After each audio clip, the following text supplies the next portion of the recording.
ఎలా చూడాలంటారు? ఉగ్రభూతాన్ని తరిమేయాలి అని చెప్తూనే ఉగ్రవాద రక్కసిని ఎక్కడికక్కడ తుదముట్టించాలి అంటూనే ఉగ్రదేశంతో చర్చలు జరపడాన్ని ఎలా చూడాలంటారు? ఈ చర్చలు భారత్కు ఎంతవరకు ప్రతికూలంగా మారే అవకాశం ఉంది? భారత్ వ్యూహం ఎలా ఉండబోతుంది అనుకోవచ్చు?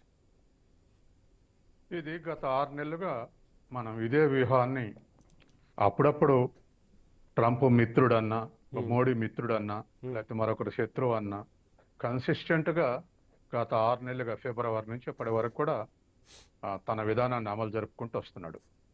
ముఖ్యంగా 25% టారిఫ్లని, ఆ తర్వాత 50% టారిఫ్లని, ఇప్పుడు ఫార్మా మీద 100% టారిఫ్లని ఇలా పెంచుకుంటూ వస్తున్నాడు. అలాగే పాకిస్తాను అమెరికా మధ్య చర్చలు ట్రేడ్ విషయాలు ఏమి చెప్పుకోవడానికి ఏమి లేదు. వాళ్ళిద్దరి మధ్య ఉన్న ట్రేడు $7 బిలియన్. వాళ్ళిద్దరి మధ్య ఉన్నటువంటి ట్రేడ్ చాలా చిన్నది. మన రెండు దేశం, అమెరికా మన దేశం మధ్య ఉన్న ట్రేడ్ $130 బిలియన్. అట్లాగే చైనా అమెరికా మధ్య ఉన్నది $580 బిలియన్. కాబట్టి $7 బిలియన్ ఇన్ని చర్చలు అవసరం లేదు. వాళ్ళు నమ్మించాలన్నా నమ్మం మనం ఏదో ట్రేడ్ విషయాలు చర్చించడం అంటే. కాబట్టి తనని బూచిగా చూపెట్టి భారతదేశానికి తన ఎంకరేజ్మెంట్ ఉంటుంది, మీరు కనుక నా మాట వినకపోతే అనేది ఒక ఇండైరెక్ట్ సిగ్నల్ కోసమే ముర్నీని పిలవటైనా లేకపోతే ఫర్దర్ చర్చలు జరపటమైనా ఇవన్నీ దాంట్లో భాగమే. అట్లాగే మన మీద టారిఫ్లు పెట్టడం కూడా నిన్ననే మనం అమెరికా చర్చలకు పోయాం. పోతే ఈ వాణిజ్య చర్చలు నిన్న ఫలవంతం కాలేదు.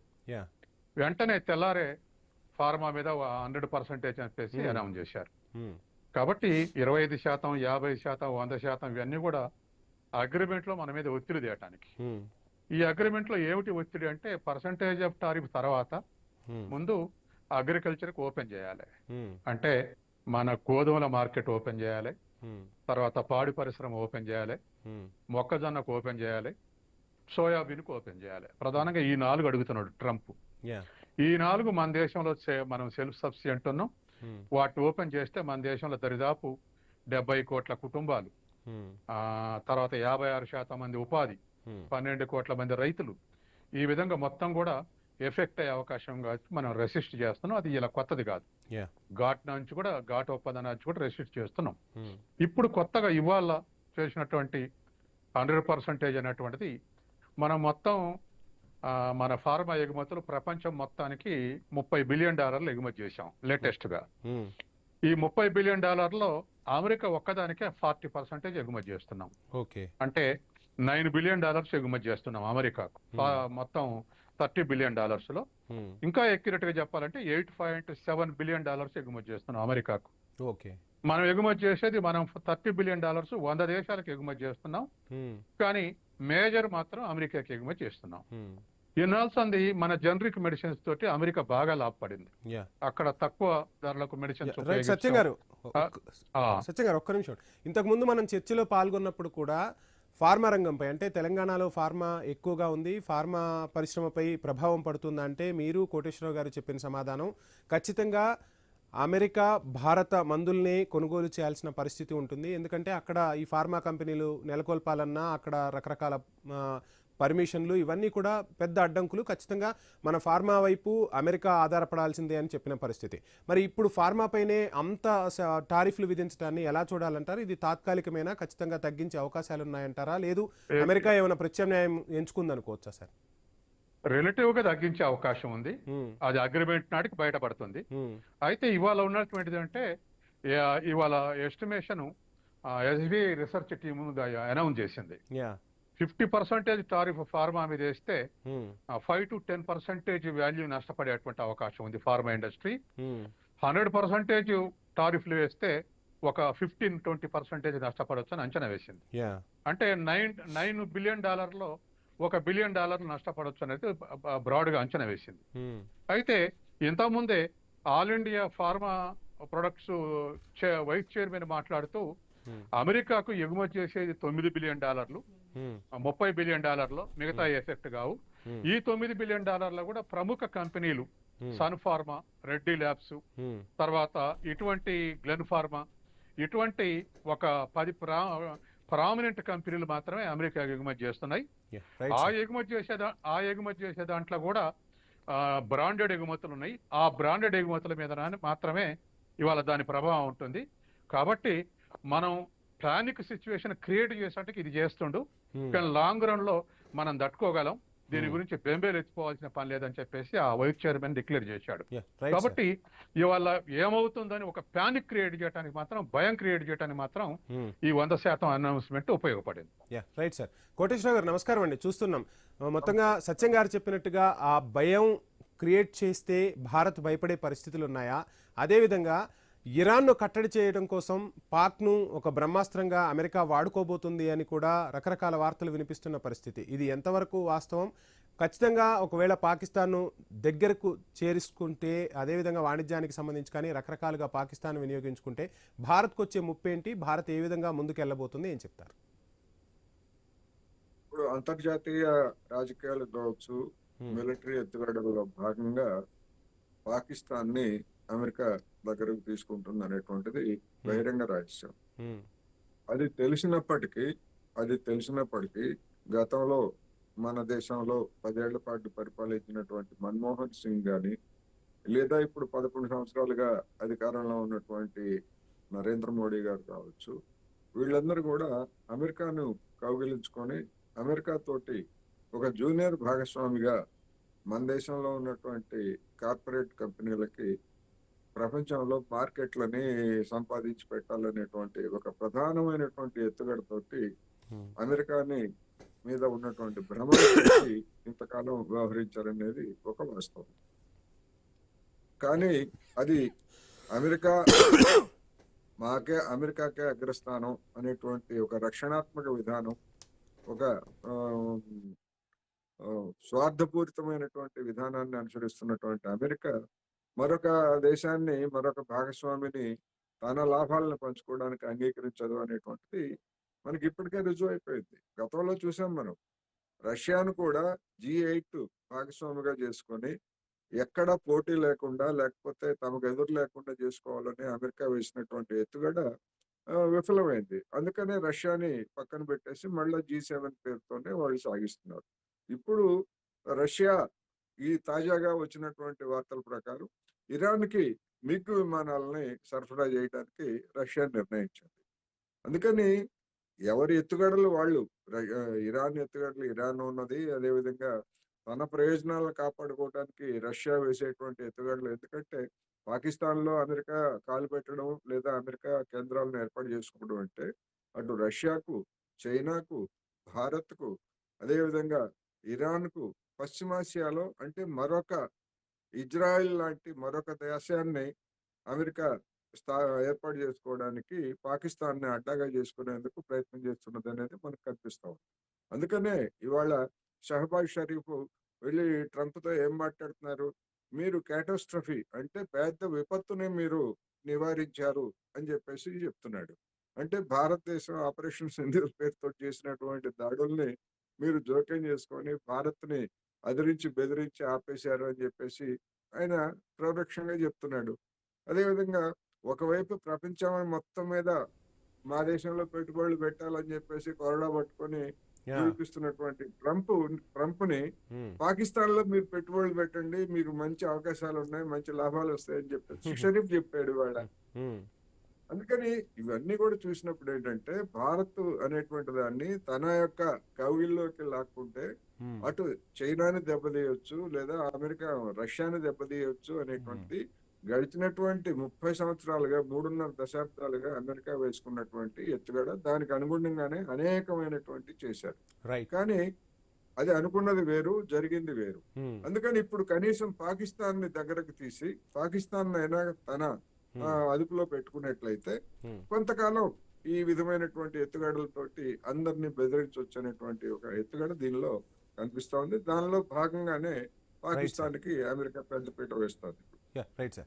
సత్యం గారు, మనం చూస్తుంటాం అమెరికా వైఖరి ఎక్కడ చూసినా కానీ ఎక్కడైనా సహజ వనరులు ఉంటే ఆ సహజ వనరులను వెలికి తీయటం కోసం, ఆ సహజ వనరులను హస్తగతం చేసుకోవటం, రకరకాల కుయుక్తులు పన్నుతూ ఆ దేశాలకు దగ్గరవుతున్న పరిస్థితి. ఇప్పుడు కూడా పాకిస్తాన్లో ఉన్న ఇంధన వనరులను ట్రంప్ సన్నిహితులు, ట్రంప్ సంబంధించిన రిలేటివ్స్ వెలికి తీసే ప్రయత్నం చేస్తున్నారు. దానిలో భాగంగానే పాక్ను దగ్గరకు తీసుకుంటున్నారు డొనాల్డ్ ట్రంప్ అనే వార్తలు కూడా వినిపిస్తున్నాయి. నిజంగా పాకిస్తాన్లో అంత వనరులు ఉన్నాయా? ఆ వనరులుంటే ఆ దేశం వినియోగించుకోకుండా ఏం చేస్తుంది? అరబ్ దేశాల ముందు మోకరిల్లాల్సిన పరిస్థితి ఏంటి పాకిస్తాన్కు? ఒకవైపు పాకిస్తాన్లో గోధుమ పిండి కోసమే కొట్టుకుంటుంటే ట్రంప్ వెళ్ళి అక్కడ ఏం పెట్టుబడులు పెడతారు? అసలు ఏ విధంగా అభివృద్ధి చెందుదామని వారిద్దరి వ్యూహం ఎలా ఉంది? ఎలా అర్థం చేసుకోవాలంటారు? రెండండి, ఒకటి వాణిజ్య వ్యూహం, రెండు రాజకీయ వ్యూహం. ప్రథమంగా రాజకీయ వ్యూహం ఏమిటంటే తనకు రాజకీయ శత్రువు అయినటువంటి చైనాకు వ్యతిరేకంగా ఎక్కువ పెట్టడానికి పనికొస్తుంది. అదేవిధంగా తనకు భారతదేశం పాకిస్తాన్ అంతా లొంగి ఉన్నట్లే. మనం లొంగుబాటు వైఖరి గత దశాబ్ద కాలంగా లొంగుబాటు వైఖరి ప్రదర్శించినప్పటికీ పూర్తి స్థాయిలో లొంగే స్థితిలో లేదు. ఎందుకంటే పూర్తి స్థాయిలో లొంగితే భారత ప్రజలు వ్యతిరేకంగా వ్యవహరిస్తారు, కేంద్ర ప్రభుత్వానికి వ్యతిరేకంగా. కాబట్టి అది రెండో అంశం. మూడోది, ఇవాళ ఉన్నటువంటి పరిస్థితుల్లో చైనా రష్యాని భారత్ని థ్రెట్ చేస్తే రష్యాని కంట్రోల్ ఉంచుకోవచ్చు అనేటువంటి ఒక రాజకీయ వ్యూహం భాగంగా ఇవాళ పాకిస్తాన్ని వాడుకుంటుంది. మొన్న రక్షణ మంత్రి కూడా, పాకిస్తాన్ రక్షణ మంత్రి కూడా స్టేట్మెంట్ ఇచ్చాడు. మా దేశాన్ని ఉగ్రవాదులకు నిలయంగా మార్చింది అమెరికానే శిక్షణ ఇచ్చి ఉగ్రవాదుల్ని ప్రోత్సహించిందని ఆయన స్టేట్మెంట్ ఇచ్చాడు. తర్వాత ఎన్నికల ఎలక్షన్ వచ్చినటువంటి క్రికెటర్ మన ఇమ్రాన్ ఖాన్ కూడా అమెరికా మా దేశాన్ని నాశనం చేసింది, భారతదేశం నుంచి నేర్చుకోవాలి అనగానే ఆయన ఎన్నికైన ప్రభుత్వాన్ని 30 మంది ఎంపీలని డాలర్లు పెట్టుకొని కూలగొట్టారు. ఈ రెండు చేసింది కూడా తన చేతుల్లో ఉండేటువంటి ప్రభుత్వం పాకిస్తాన్ లో సృష్టించుకుంది ఇమ్రాన్ ని కూలగొట్టి. ఇది ఒక రాజకీయ లక్ష్యం. ఇక ఆర్థిక లక్ష్యం ఉన్నప్పుడు వాస్తవానికి పాకిస్తాన్ లో సింధు ఏరియాలో ఉన్నటువంటి పంజాబ్, సింధు ప్రావిన్స్లు ఏమో డెవలప్ అయినాయి. పశ్చిమాన ఉన్నటువంటి ఖబర్ తర్వాత ఈ బెలుచిస్తాన్ అనేటువంటివి వెనకబడి ఉన్నాయి. ముఖ్యంగా బెలుచిస్తాన్ లో వెనకబడతానే ఉంది, కానీ సహజ వనరులు ఉన్నాయి. సత్యం గారు, మనం ఐ న్యూస్ స్క్రీన్ పై ఒక బ్రేకింగ్ చూస్తున్నాం. టాప్ 5 హెడ్లైన్స్ లో ఒక బ్రేకింగ్ చూస్తున్నాం. ట్రంప్ టారిఫ్ ఎఫెక్ట్ తో స్టాక్ మార్కెట్లపై ప్రభావం పడింది అని లేటెస్ట్ గా మనకు బ్రేకింగ్ అందుతున్న పరిస్థితి. సో ఏంటి అసలు ఈ స్టాక్ మార్కెట్లపై ట్రంప్ టారిఫ్ ప్రభావం ఎన్ని రోజులు ఉండవచ్చు? చాలా మంది కూడా ఇప్పుడు స్టాక్స్ లో పెట్టుబడులు పెడుతున్న పరిస్థితి. వాళ్ళకు మీరు ఇచ్చే సలహా ఏంటి? ముఖ్యంగా దరిదాపు 500 పాయింట్లు ఇంత ముందు వరకు, ఒక గంట కింది వరకు పడిపోయి ఉన్నది స్టాక్ ఎక్స్చేంజ్ లో. ఈ ముఖ్యంగా ఫార్మా ఇండస్ట్రీస్, మేజర్ ఇండస్ట్రీస్ యొక్క స్టాక్స్ అన్ని కూడా ఇవాళ పడిపోయి ఉన్నాయి. అందుకని మేజర్ డేబ్యాక్లు ఇదే. ఫార్మా ఇండస్ట్రీస్ మీద చేసినటువంటి 100% తోటే ఫార్మా స్టాక్స్ అన్ని కూడా పడిపోయి ఉన్నాయి. అది ఓవరాల్ గా ఇది ఎక్కువ స్లీప్ గా పడిపోయినప్పుడు సహజంగానే వాటన్ని కూడా తగ్గేటువంటి అవకాశం ఉంది. తర్వాత ఓవరాల్ గానే ఇవాళ మన డాలర్ ప్రపంచవ్యాప్తంగా పడిపోతుంది దాని వాల్యూ. కానీ ఏషియన్ కరెన్సీస్ అన్ని దానికి వ్యతిరేకంగా బలపడ్డాయి, ఒక్క భారత కరెన్సీ తప్ప. ఎందుకు భారత కరెన్సీ రోజు రోజు పడిపోతుంది? నిన్న 54 పైసలు పడిపోయింది. ఎందుకు పడిపోతుందంటే ఇదే కారణం. ఒక కారణం టారిఫ్లు, ఇంకో కారణం అగ్రిమెంట్ జరగకపోవటం. ఇటువంటి 3-4 కారణాలు ఉన్నాయి. తర్వాత రిజర్వ్ బ్యాంకు జోక్యం చేసుకోకపోవడం. ఈ 4 కారణాలలో ఈ విధమైనటువంటి ట్రెండ్ నడుస్తా ఉంది. అది సహజమే. తర్వాత అదేం లాంగ్ ట్రెండ్ కాదు, షార్ట్ ట్రెండే. అంటే మళ్ళా 5-10 రోజులు కోలుకునేటువంటి అవకాశం ఉంది. అయితే ఇవాళ అసలు ముచ్చట ఇంకా కొద్దిగా ఉంది. ఆ బెలుచిస్తాన్ లో ఇవాళ సహజ వనరుల్ని కార్పొరేట్ శక్తులు అనుకూలంగా వినియోగించుకునేందుకు ఇవాళ ప్రయత్నం చేస్తా ఉన్నారు. ఇవాళ అక్కడ కూడా ఉక్రెయిన్ లో కూడా అదే చెప్పాడు కదా, మేము పెట్టినటువంటి యుద్ధ సామాగ్రి ఖర్చు నువ్వు ఇవ్వలేదు, దాని కింద మీ దగ్గర ఉన్నటువంటి స్కేర్స్ వనరులు ఉన్నాయి, అవి మాకు ఇవ్వండి అడిగాడు జెలెన్స్కీ సంతకం పెట్టడానికి ఇంకా వెనక ముందు ఆడుతున్నాడు. కాబట్టి అమెరికా ప్రెసిడెంట్ పేరుకే ప్రెసిడెంట్ కానీ హీ హిమ్సెల్ఫ్ కార్పొరేట్. తర్వాత అమెరికా మొత్తంలో కూడా కార్పొరేట్స్ యొక్క డైరెక్షన్ ప్రకారం ప్రభుత్వం నడుస్తుంది. కాబట్టి ఈయన కార్పొరేట్స్ కు డిఫరెంట్ ఏం కాదు. Trump is not different from corporate. కాబట్టి కార్పొరేట్ విధానాలు అనుసరించాలి, వాళ్ళకు సర్వ్ చేయాలి, వాళ్ళకు మేలు చేకూర్చే విధానాలు అనుసరించాలి. ఇదే అమెరికా విధానం. రైట్. కోటేశ్వర గారు, మొత్తంగా చూస్తున్నాం ఒక భారత్నే కాదు, ట్రంప్ తీసుకుంటున్న నిర్ణయాలు ప్రపంచ దేశాలన్నింటినీ కూడా చికాకు పెడుతున్న పరిస్థితి. ఓ రకంగా చెప్పాలంటే స్వదేశంలో కూడా విమర్శలు మూటగట్టుకుంటున్న డొనాల్డ్ ట్రంప్ ఇంకా తన పందానే కొనసాగిస్తూ ఉన్నాడు. ఒక రకంగా అసలు ఎటువైపు వెళ్తున్నాడు ఏంటి అనేది అర్థం కాని పరిస్థితి. నిజంగా అమెరికన్లైనా ఇప్పుడు ట్రంప్ తీసుకునే నిర్ణయాలను స్వాగతిస్తున్నారా? భారత్ను కాదనుకొని పాకిస్తాన్తో స్నేహం చేయటం మనకు సత్యం గారు చెప్పినట్టుగా కార్పొరేట్ శక్తుల చేతుల్లోనే ఉంటుంది. ఇక పెంటగాన్ వేదికగా ఎటువంటి నిర్ణయాలు తీసుకుంటారు, ఏ దేశంపై ఎప్పుడు స్కెచ్ చేయాలని చెప్పి రకరకాల వార్తలు కూడా వినిపిస్తూ ఉంటాయి. సో ఎలా చూడాలంటారు సార్ ట్రంప్ వ్యవహార శైలిని ఇప్పుడు? మంగళవారం నాడు ఐక్యరాజ్య సమితిలో ట్రంప్ చేసినటువంటి ప్రసంగాన్ని చూస్తే ఏ విధమైనటువంటి తెగింపు లేదా బెదిరింపులతోటి సాగిందో మనకి తెలుసు. పావుగంట సేపు మాట్లాడబోయే ట్రంప్ అంటే దాన్ని పక్కన పెట్టేసి 56 నిమిషాల పాటు ఇష్టం వచ్చినట్టుగా మాట్లాడినటువంటి తీరు చూశాను. అంటే ఒక తెగింపు ధోరణి, ఒక ఉక్రోషం, తనకు ప్రపంచం లొంగట్లేదు అనేటువంటి ఒక ఉక్రోషం, అవసరమైతే మేము ఏమైనా చేస్తాం అనేటువంటి ఒక బెదిరింపు, ఇట్లా ఒక మిక్స్డ్ ఉపన్యాసం చేసినటువంటిది మనం ఐక్యరాజ్య సమితిలో చూసాము. మరి అటువంటి ట్రంప్ తీసుకుంటున్నటువంటి ఈ చర్యలు వీటన్నింటికి సంబంధించి మరి అమెరికా ప్రజానీకం ఏ విధంగా స్పందిస్తుంది అనేటువంటిది నిజానికి ఆసక్తి కలిగించేటువంటి అంశం. అమెరికా ప్రయోజనీకం కానివ్వు లేదా అనేక దేశాల్లో ఉన్నటువంటి సామాన్య ప్రజానీకం అంతర్జాతీయ విషయాలని ఇప్పుడు పెద్దగా పట్టించుకోవడం లేదు. తమ మీద, తమ జీవితాల మీద ఏది ప్రభావం చూపుతుంది అనేటువంటి దానికే ఒక ప్రాధాన్యత ఇస్తున్నారు. ఆ విధంగా చూసినప్పుడు ట్రంప్ ప్రారంభించినటువంటి ఈ టారిఫ్ల యుద్ధంతో తమ జీవితాలు అల్లకల్లోలం అవుతాయనేటువంటి భయంతో ఇప్పటికే అంటే జనవరి 20 తర్వాత 2 సార్లు అమెరికాలో పెద్ద ఎత్తున ట్రంప్ విధానాలకు వ్యతిరేకంగా ప్రజలు లక్షలాది మంది వీధుల్లోకి వచ్చి ప్రదర్శనలు చేశారు.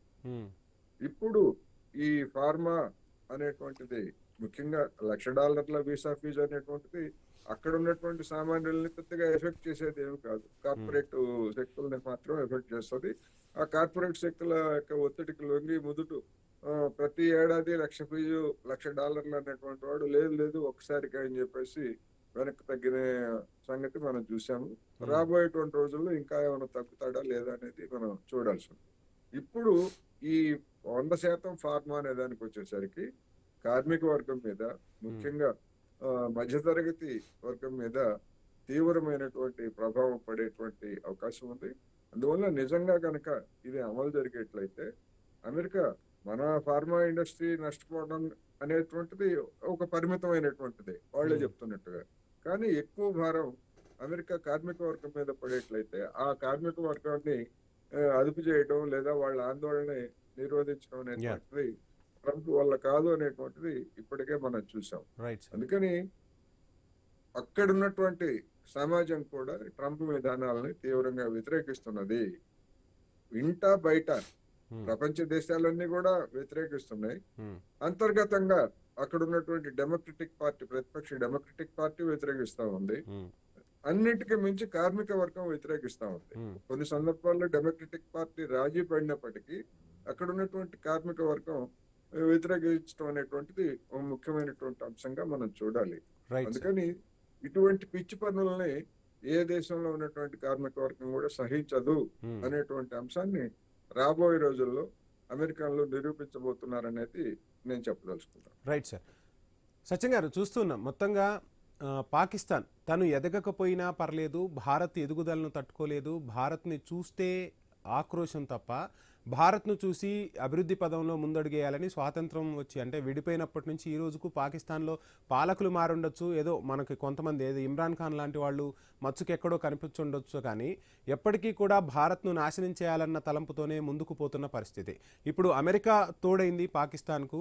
సో ఎంతవరకు మన మీద ఎఫెక్ట్ ఉండే అవకాశాలు ఉంటుంది? భారత వ్యూహం ఎలా ఉండబోతుంది? ఎందుకంటే నిన్న మొన్న మనం చూసుకున్నాం, GST సంస్కరణలు అవ్వచ్చు, 3వ అతిపెద్ద ఆర్థిక శక్తిగా అవతరించబోతున్నాం, రకరకాలుగా మనం డెవలప్ చెందుతున్న పరిస్థితి. ఈ నేపథ్యంలో ఏమైనా అమెరికా పాకిస్తాన్ స్నేహం భారత్కి ఏమైనా ముప్పు తెచ్చే పరిస్థితులు ఉంటాయా? ఈ ముప్పును మనం తట్టుకునే స్టేజ్లో భారత్ ఈ రోజు ఉందా? ఏం చెప్తారు? ఇప్పుడు గత 70 ఏళ్ళుగా స్వాతంత్రం వచ్చిన నుంచి మనం ప్రెజర్ అనుభవిస్తూనే ఉన్నాం. అవును, అమెరికా సపోర్టెడ్ పాకిస్తాన్ యాక్టివిటీస్ తోటి. అయితే ఏర్పడిన నాడే ఒక వెంజన్స్ తోటి పాకిస్తాన్ ఏర్పడింది. బ్రిటిష్ వాళ్ళు దాన్ని ఉపయోగించుకున్నారు. ఆనాడే హిందూ మహాసభ తర్వాత జిన్నా ఈ రెండింటి మధ్య వచ్చేటట్టు విభేదాలతోటే పాకిస్తాన్ ఏర్పడింది. తర్వాత ఏర్పడిన తర్వాత బంగ్లాదేశం సెక్యులర్ స్టేట్ గా డిక్లేర్ చేసుకుంది.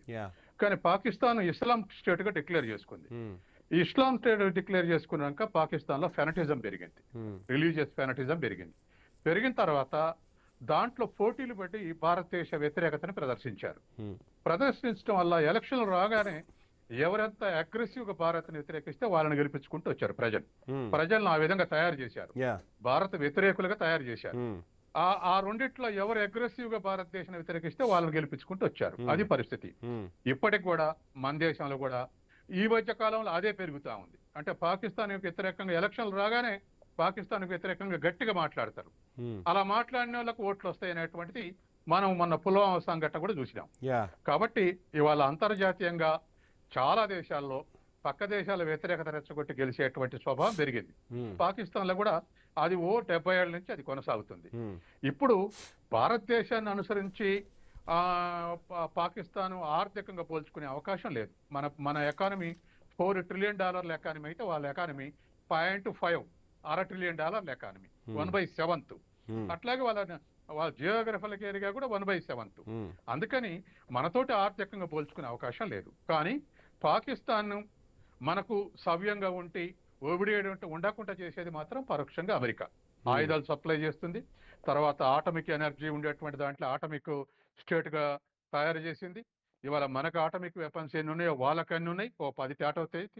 ఇంటర్నేషనల్ ఏజెన్సీ యొక్క ఎస్టిమేషన్ ప్రకారం మనకు 180 ఉంటే వాళ్ళకి 170 ఉన్నాయి war heads, atomic war heads. కాబట్టి ఇవాళ ఉన్నటువంటి పరిస్థితుల్లో పాకిస్తాన్ ఉపయోగించడం వల్ల పాకిస్తాన్ ని పనికి రాకుండా చేసింది. అప్పుడప్పుడు నిజాయితీ పరులు పాకిస్తాన్ లో బయటపడుతున్నారు.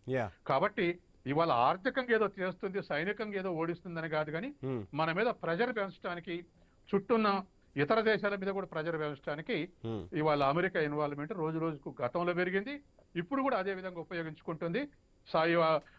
ఆఫ్ఘనిస్తాన్ కి వ్యతిరేకంగా వాళ్ళని తాలిబాన్లను తయారు చేసిందే పాకిస్తాన్, అమెరికా. మన రక్షణ మంత్రి స్టేట్మెంట్ ఇచ్చారు, మీరే తాలిబాన్లు మా దేశంలో తయారు చేశారని. కాబట్టి ఈ విధంగా చుట్టూ ఉన్న దేశాలను డీస్టెబిలైజ్ చేయడానికి పాకిస్తాన్ ఒక వ్యూహంగా ఎన్నుకుంటుంది. ఇది కొనసాగినంత కాలం పాకిస్తాన్ యొక్క వ్యవహారం అట్లాగే ఉంటుంది, రైట్, అదే స్థితిలో కొనసాగే అవకాశం ఉంది. కోటేశ్వర గారు, ఫైనల్ గా చూస్తున్నాం పాకిస్తాన్ అమెరికా కబంధ హస్తాల్లోకి పూర్తిగా చిక్కుకోబోతున్న పరిస్థితి. ఇందాక మనకు సత్యం గారు చెప్పినట్టుగా బలూచిస్తాన్లో మంచి వనరులు ఉన్నాయి, ఆ వనరులను ఉపయోగించుకుంటే దేశం అభివృద్ధి చెందుతుంది. కానీ ఇప్పుడు ఆ వనరులపై అమెరికా కన్ను పడిందని మనం భావించాల్సి ఉంటుందా ఏంటి, ఏం చెప్తారు ఫైనల్ గా? ఖచ్చితంగా. ఎందుకంటే ముందు ట్రంప్ కొద్ది నెలల క్రితం చేసినటువంటి ప్రకటన ఏమిటంటే, అక్కడ మేము చమురు నిల్వల్ని ఉంచుతాము, అవసరమైతే దాన్ని భారతదేశానికి కూడా అక్కడి నుంచే మేము సరఫరా చేస్తామని ప్రకటన చేశాడు. ఎక్కడి నుంచో తెచ్చి పాకిస్తాన్ లో చమురు నిల్వలు ఉంచి భారతదేశానికి అమ్మకం లేకపోతే ఇతర దేశాలకు అమ్మకం సమస్య కాదు. అక్కడ ఉన్నటువంటి చమురు నిల్వలు లేకపోతే ఇతర విలువైనటువంటి లోహాలు కావచ్చు, ఇవన్నీ కూడా, అంటే ఆఫ్ఘనిస్తాన్ లో విలువైనటువంటి లోహాలు ఉన్నాయి, దానికి ఆనుకుని ఉన్నటువంటి బెలూచిస్తాన్ ప్రాంతం కూడా దానికి సంబంధించినటువంటిది కనుక అసలు ఆఫ్ఘనిస్తాన్ ని ఆక్రమించుకోవడం కూడా అదొక లక్ష్యం. అందుకని కనీసం ఇప్పుడు బెలూచిస్తాన్ లో ఉన్నటువంటి ఆ సహజ సంపదలను కొల్లగొట్టడానికి కూడా ట్రంప్ కి లేదా అమెరికాకి వచ్చినటువంటి ఒకటి. ఇప్పుడు కొత్తగా పాకిస్తాన్ దాని కబంధ హస్తాల్లోకి వెళ్లేది కాదు, ఆల్రెడీ వెళ్ళిపోయింది. ఆల్రెడీ